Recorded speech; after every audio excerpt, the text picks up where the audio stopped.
What's up, guys? How you doing? Uh, Today's another good day today, and I have a big story for you today.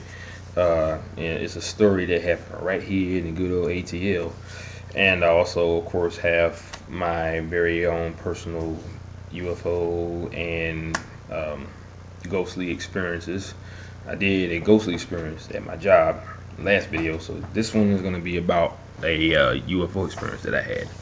Um, this happened probably the same year I bought my house, which was about 2 years ago. It was like right around, I don't know, maybe the winter or the fall of the year. It was at night. I think I was off that night. I was working on the graveyard shift. I had to be there by 8:30, but I like I said, I was off that night though, and I was going somewhere, and I got onto the highway, and just like mostly all the time when I'm on the highway and it's a clear night, I just happen to look up, and bam, I see what everybody has been talking about since I've been hearing about it for a very long time. You know, those people always say there was this like a reddish orange orb floating in the sky, and they couldn't figure out where it came from or what it was. It was just some like reddish orange orb just floating there.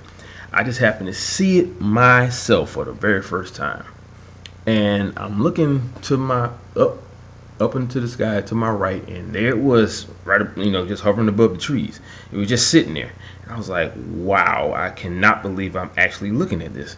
And then within seconds, it was like someone took a like a jug of fluorescent or luminescent milk, of luminescent milk, and poured it directly on top of this orb. Because the way it went from reddish orange to white, it was like you could see the milk trickling down the side of it, and as it arced around the edges of the orb, and then it just turned completely white. And it happened like so fast. I was like, whoa. But I followed the direction of it and how it formed. It was like it just went from orange to white in like streaks, like thick streaks, like I said, like as if someone was pouring milk on top of it. And it was just the weirdest thing. I could not believe that I actually saw it. Now, did I get out and record it? No, I did not, because I was driving, and the timing between me actually seeing it and by me being on the road, I could have easily either pulled over to the side, either on the left side or the right side. It would have been better on the left side, because I would have been in the center of the highway, between that divider. But I wasn't thinking at the time, and I've never been a person to actually record stuff when it came to UFOs, because I see them all the time. I haven't seen them in a while, and I think it could be because I've heard that they show themselves a lot better when you're in a meditative state, or when you do meditate. I used to meditate a lot, so that might have had something to do with my UFO experiences, because I did meditate, and I guess you could say my spirit was a lot more pure at that time. I'm not saying that it isn't now, but sometimes your spirit can get tainted, with decisions that you make or whatever the case may be. But I haven't seen it in a while, and I'm pretty sure if I got back into meditation, I probably would see it. And there is a technique that I heard about a while ago. This guy, he was on Coast to Coast AM, where he said, if you say in your mind that I would like to see all of the good aliens, UFOs, please show yourself. I would love to see you, or something like that. And it actually worked, because a few weeks after that experience, I was driving on the road once again. I think at that time I was actually heading to work, and it was a partly cloudy sky, and the direction I was traveling, you could see a full moon in the sky, and there was like a patch of clouds like right in front of it, layering on top, layering in front of it. Then all of a sudden, within a second, I just happen to look up at the right time, and I see an actual disc fly by in behind that patch of clouds, and just it kept going that way, and it shot across the sky, real fast, and it did not make one sound. And I saw an actual disc, and even though it was nighttime and it was encased in darkness, I could still see the shape of it, and I could tell it was like a disc flying on its side, so I could see the bottom half of the disc. And it literally just shot across the sky in behind that patch of clouds, and in front of, in between the clouds and the moon itself. So it was actually illuminated enough for me to actually see the shape of it. And it just kept going without making one sound. It was almost like watching nothing almost, because like I said, you couldn't hear it. It was inaudible at any time. It was weird yet very, very exciting, because I could not believe I actually saw a reddish orange orb for the first time in my life. I didn't even know you even saw them here in Georgia. I always thought that UFOs show themselves a lot more in those foreign countries like Mexico, Jerusalem. I see that they seem to show themselves a lot in religious countries, and it's in foreign countries, any foreign country and religious country, you see more of them in those places. They get more activity in those places than they do here in America. And in some places too, like Virginia, like I told you before, Virginia is a UFO hotspot. But at the same time, I always hear way more accounts, in places like Jerusalem and all the other, different countries all across the globe. And they have foul footage, where you can actually see the recording. But it is what it is. But anyway, those are my experiences as far as UFOs. I still have more coming, so don't fret. But today, I have a special story for you guys.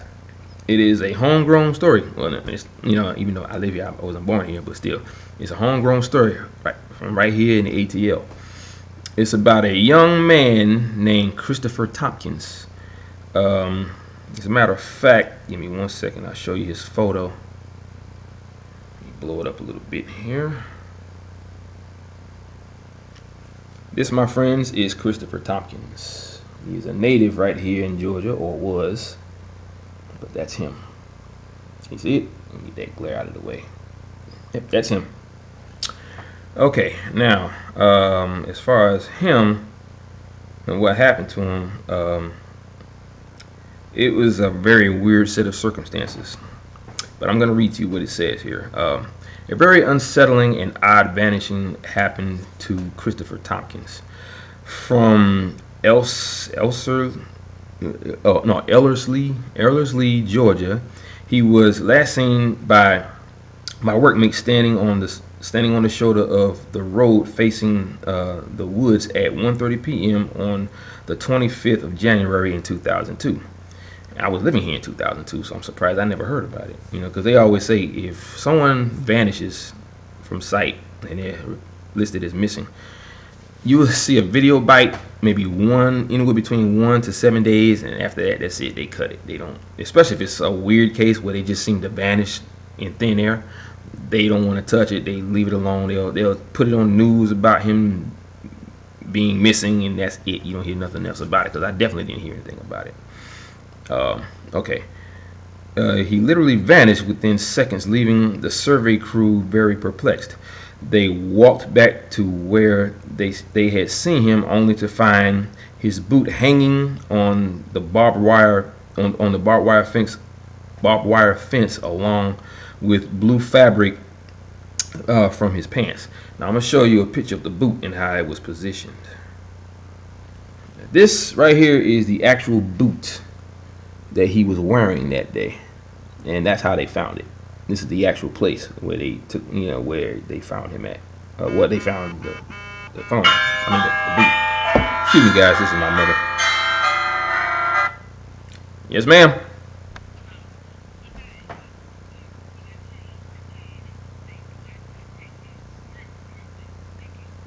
All right, hold on 1 second, Mom. Hold on. Say that one more time. What? I said when I get ready to change this pad, do I take the strips off of the sides of it and stick it onto the thing? Oh no, they no, you leave those up there. Oh, okay. You just take the pad off and then replace it with a new one. Okay, so what be showing the strips Yeah. on it, or The Velcro is attached to the bottom half of the mop. right? Yeah. Okay, the strips. Yeah. Okay, that go towards that go on the thing. Yeah, it's already attached to it. You don't have to take those off. Yeah, no, but I'm saying when I stick it onto the mop, do that go to the bottom of it? Yeah. Okay. It'll have like two little like clear. Strips. That Don't be showing. That don't be showing on that side. Just the plain stuff be showing on Right. that side, right? Right. Okay. Yeah, just make sure you try and line it up though. Huh? I'm just saying. Okay. Okay, that's all I wanted. All right. Love you. Okay, bye. Bye. Bye. Love you. You home? Yeah. Oh, okay. Bye. Bye.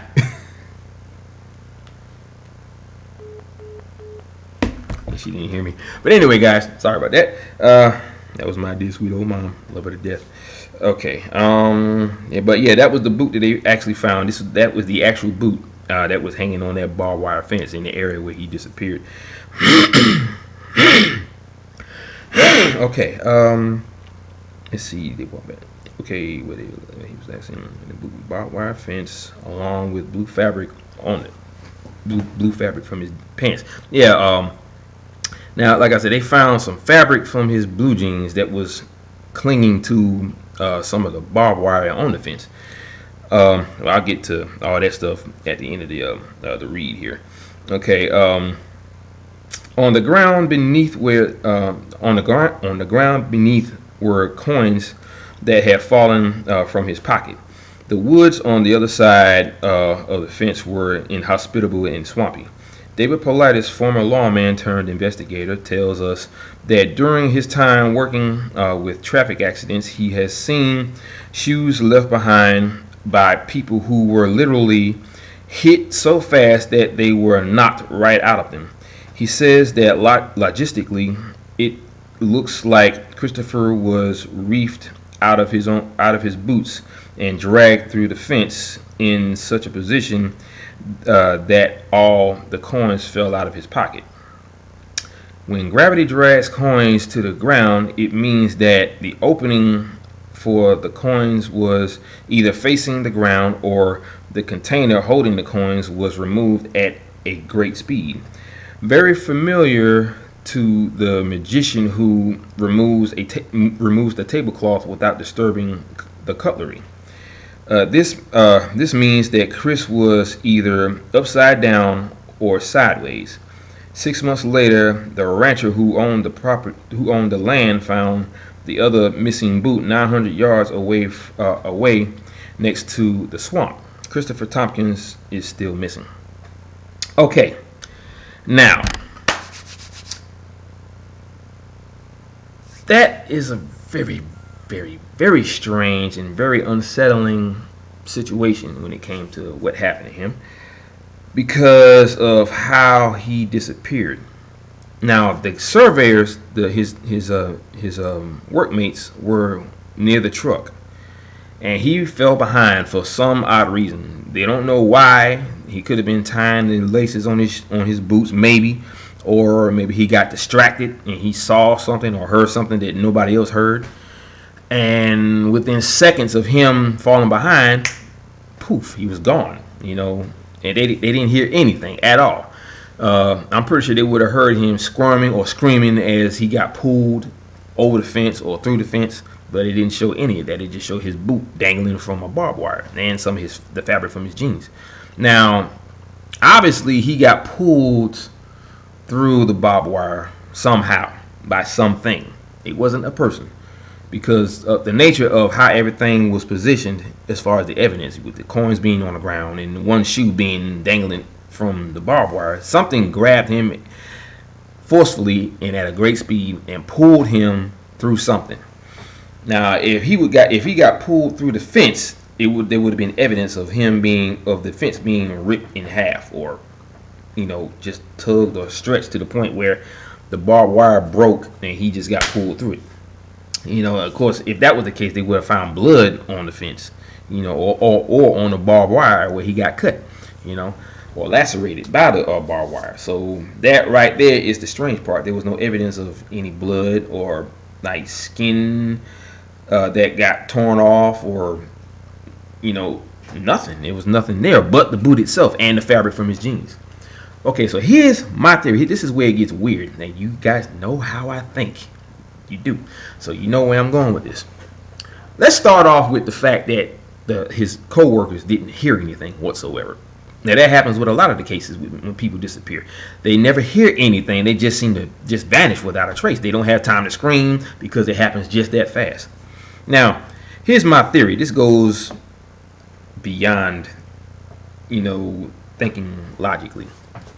Okay, there's a story about a man who was made famous by diving from above the atmosphere and to the earth. Okay, and here's what I'm thinking. Now, in space, there is no sound or air or gravity. Now, going back to this man who dove from a shuttle or a plane from that high up, as he was diving towards the earth, where he was, there was no sound, and then there was no air at all. So they say, I'm guessing, you can't have sound without air, let alone gravity.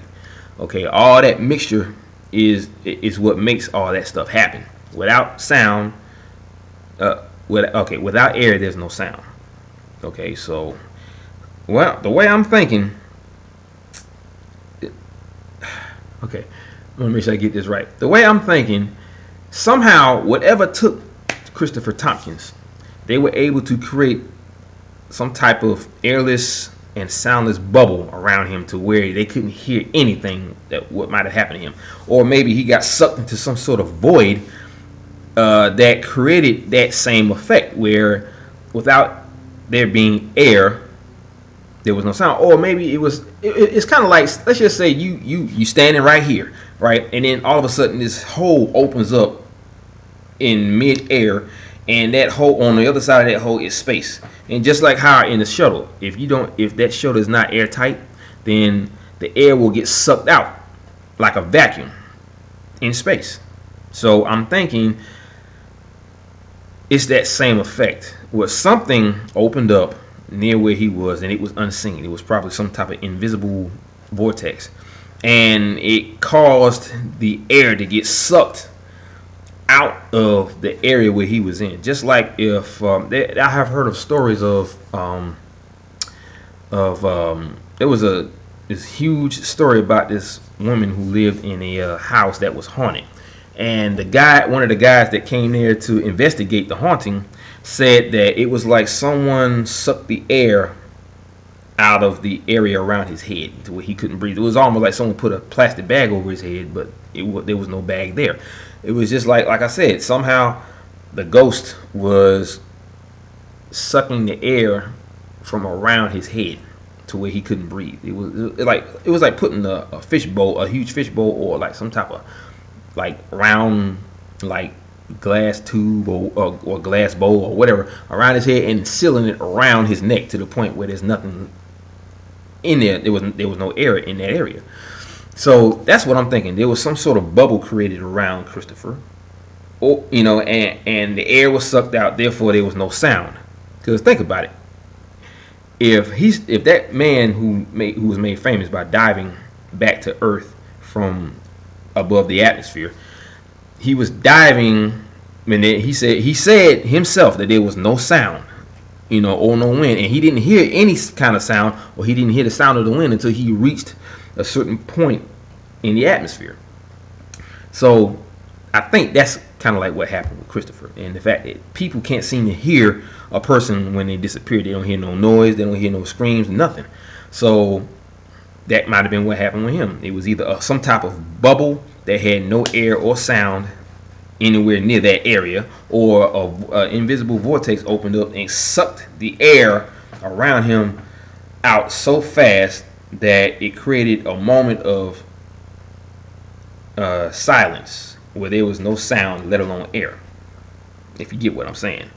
But that's my theory on that. So that might have been what happened to him, which is probably the reason why he was never found. And also, if you think about how he was taken, they said he had to been either upside down or sideways for what happened. And it might have been some sort of vortex that was the vortex probably opened up in between the fence itself, and he got sucked into this void to where his boot came off and the fabric of his jeans was left on the fence. It's just like the Terminator 2, where T2 they was in the Pescadero psych ward, and he was walking towards the fence, and you got Arnold Schwarzenegger here, Linda Hamilton here, and John Connor right there. She's on the ground, everybody's looking at him walking up to the fence, and the guy who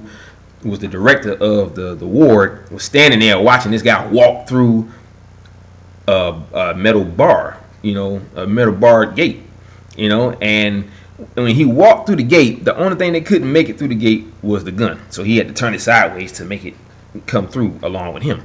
So think about the fence that way. Like maybe there was that void that opened up in between the fence. He was able to go through the void, but the pants obviously couldn't go through the fence. He was able to go through the void, but his pants obviously couldn't go completely through to where it got torn somehow. I mean, if he was never found, but yet they found his boot 900 yards away on that guy's property, it was placed there by whoever took him. You got your boots out here and the other boot 900 yards away from where he was last seen. So how that happened, I don't know. All I'm saying is that just sounds like how it happened.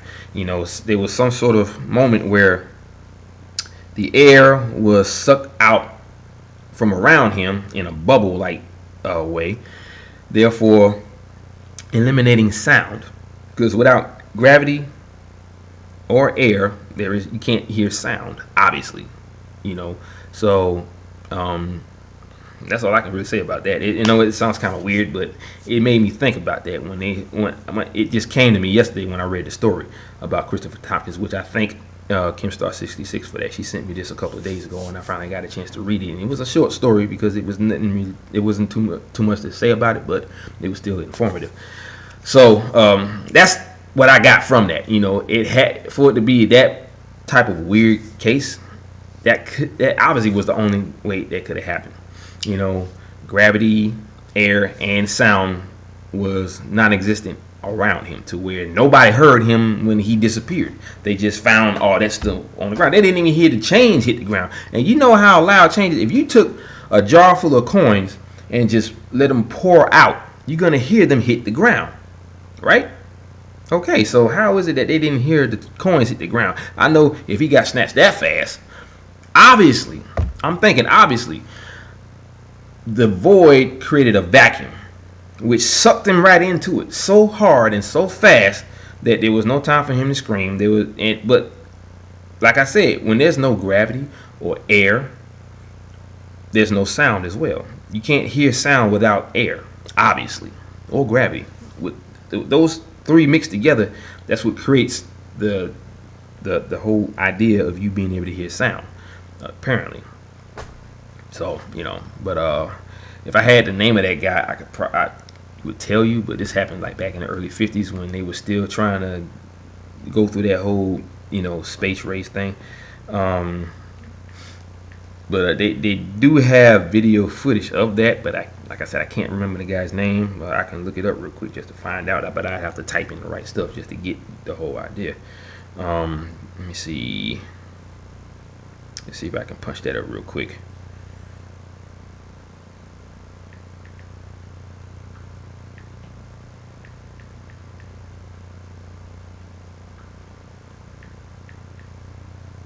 I think it was a free fall. That's what it was.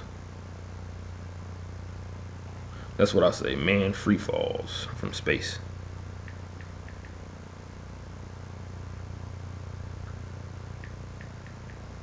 There we go.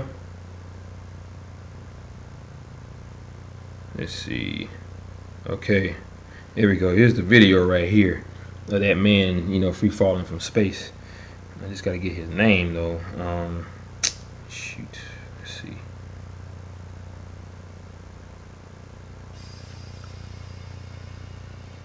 There we go. This is the actual video from back in the early 50s when that man actually dove from space. And like I said, he said that there was no sound whatsoever until he actually reached a certain part of the atmosphere. And that's when the sound came back, because there was air and everything. So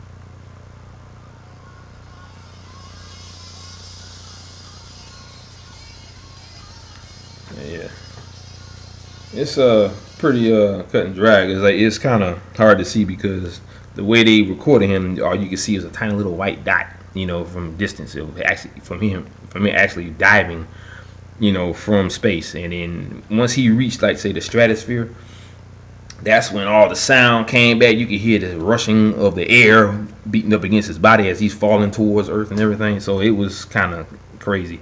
And like I said, I think that could be exactly what happened with that guy Christopher Thompkins. Sound and air was non-existent within that moment when he got sucked into this vacuum or void, and it just opened up out of nowhere and sucked him right in. So that could explain why his body had, where he lost the boot from his feet and the change fell out of his pockets, because it grabbed him at a certain position. Like maybe he went in leg first, depending on what leg it was, and it made him go into this void sideways, or it opened up above him. If they say he had to been upside down, or he was sideways, so I'm thinking he was sideways and his feet probably went in first, and that caused the change to fall out of his pocket, I guess. I'm not sure, but I think the guy's name was Felix Baumgartner. Oh, wait a minute, no, that's the guy that I was talking about who disappeared. Oh yeah, okay, yeah, he was a skydiver and daredevil. Yeah, that was him. His name was Felix Baumgartner. Okay. Yeah, there's a lot of Baumgartners around here. Okay, now it's Baumgartner, But anyway. But yeah, that's pretty much it on that story. But yeah, that's my theory on how that might have happened to him, because it was just that weird to where they didn't hear not one sound coming from him when he vanished. They just turned around and realized that he was gone. The only thing that was left behind was the evidence of his. There was really hardly no evidence. It was just coins and a boot. And that's very unexplainable evidence. How is it that there's only coins and a boot here and a piece of fabric from his jeans, but no him? And there was no, like I said, there was no blood on that fence, on that barbed wire fence. There was nothing. It was nothing there.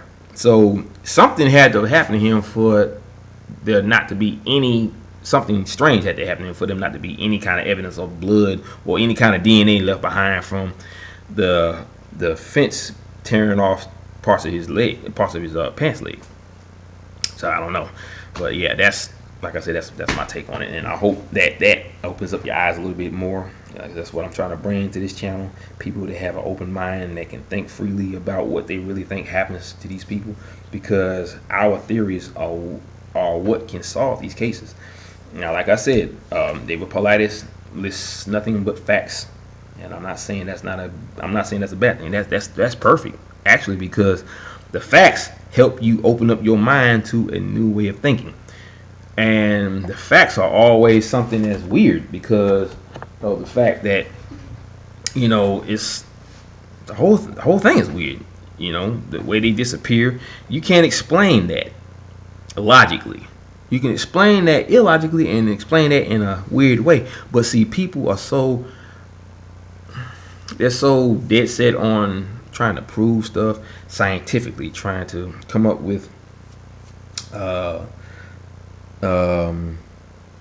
just come up with any kind of fact or any kind of evidence that could say, okay, that's how this happened. As long as it's believable. If you came at a person saying, oh, he was sucked into a void that eliminated air and sound around him, which is the reason why nobody heard him when he disappeared, and they're gonna be like, okay, that makes no sense whatsoever. How is it that could happen? That's impossible. But if you think about things in a different way, you can put stuff together, just like the guy that was diving from space. That's how I thought. That's how it came to me. And when he said that when he was diving towards the Earth, there was no sound because he was above the atmosphere. And you got 3 or 4 portions of the atmosphere. You got the stratosphere, the heliosphere, and some other ones. I can't think of the other ones, but you know, you have those layers of the atmosphere that you have to go through.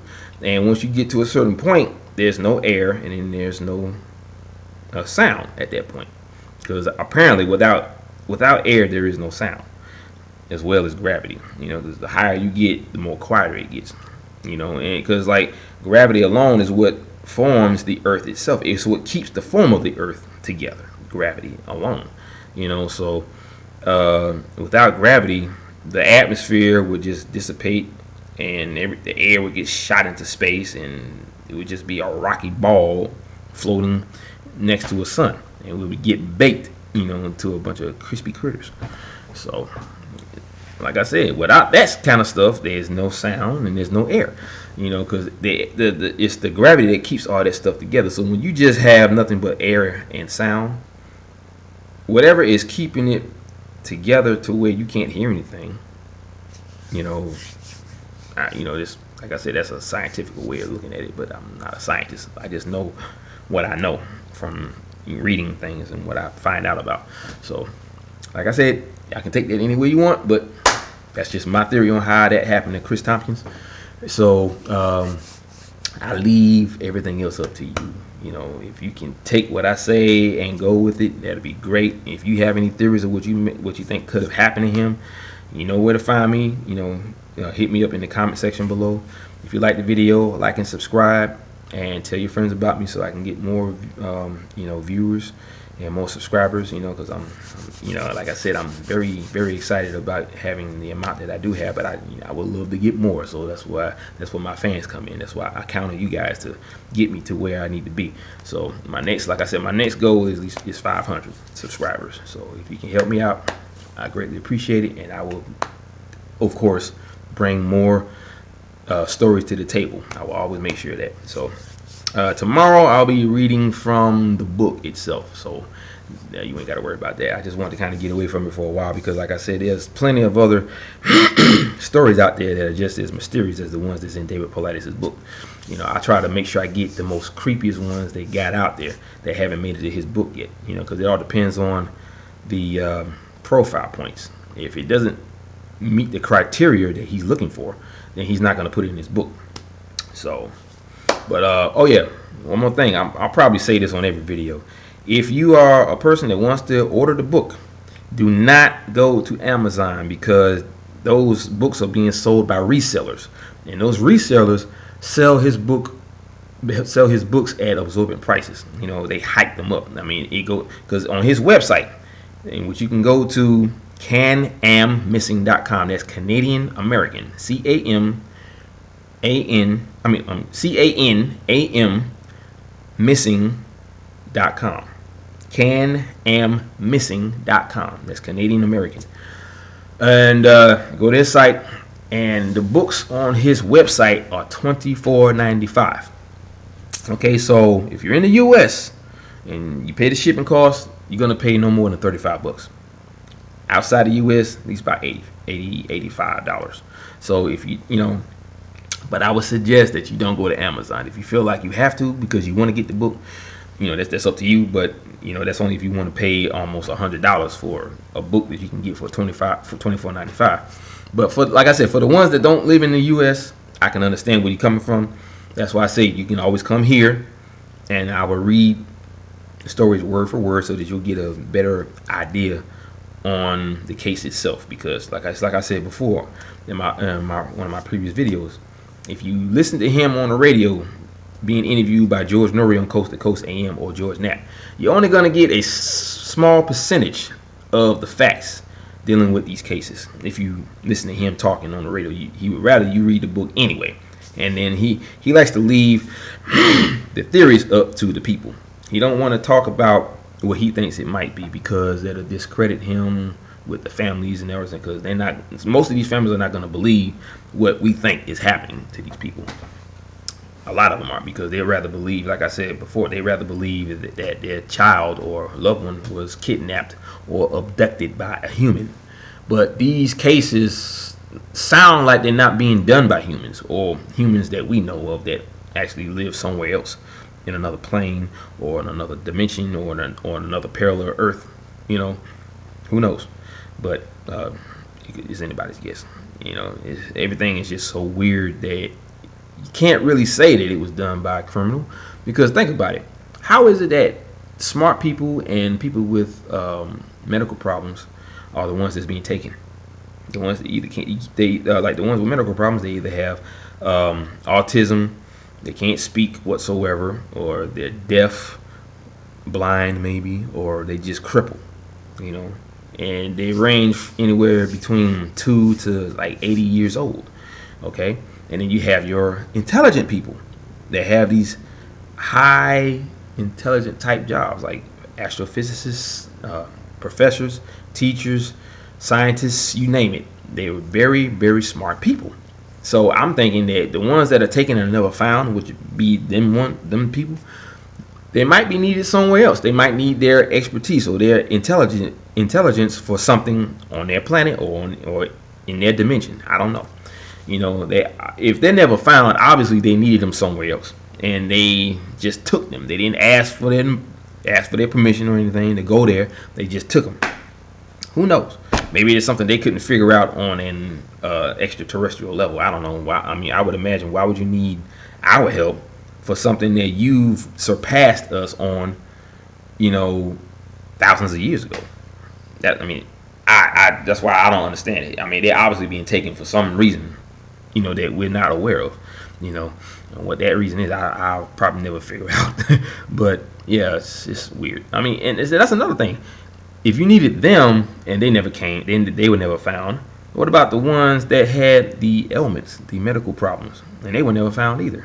Like little kids, like that little boy. I think his name is Damien McKenzie from Australia. He was near this waterfall and he was walking up this embankment, and they said it looked like he was lifted off the mountain and just disappeared and was carried somewhere else, because that's the way his footprints looked like. I guess it looked like you saw him. The footprints looked like he was walking up the side of that embankment where the waterfalls was, and then the feet just looked like it went halfway. I think, like as if he was being lifted up, you know. But I'm thinking he just walked right into some type of void that led to another Earth or another dimension, another reality. I don't know.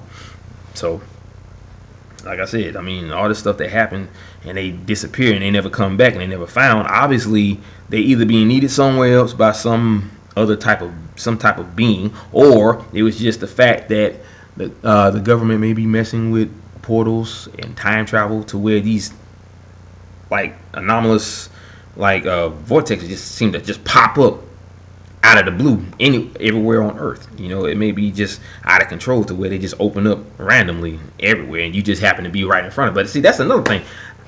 So it can't be that, because if these things just happen to pop up right in front of you and you can't even see it, I still think that somebody is controlling those wormholes, you know, or portals from the other side.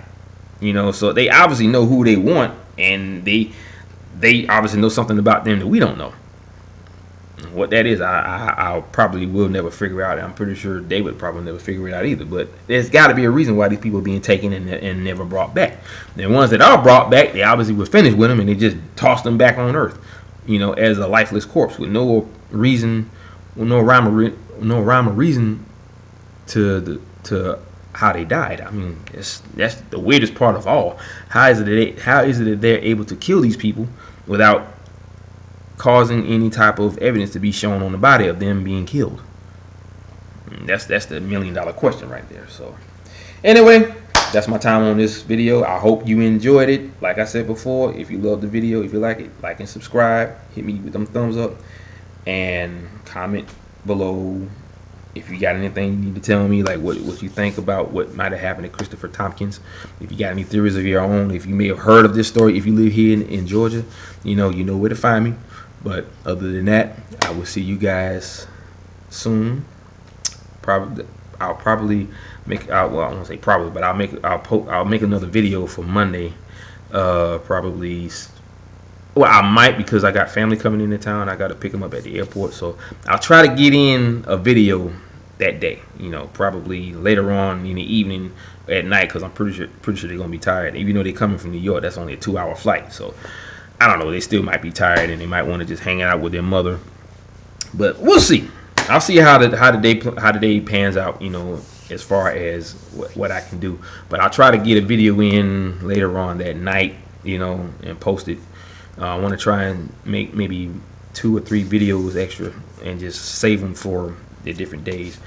Try to get those out of the way so I won't have to worry about having to keep coming back and making a video live. Like, not saying that's a problem, but I'm just saying. But anyway, I'm rambling on here, so don't worry about me. But I will see you guys later. So just keep your eyes peeled and keep your ears open for my notifications when they come through. And I will see you guys again later. Peace out. Aloha, mahalo, and ahuiho.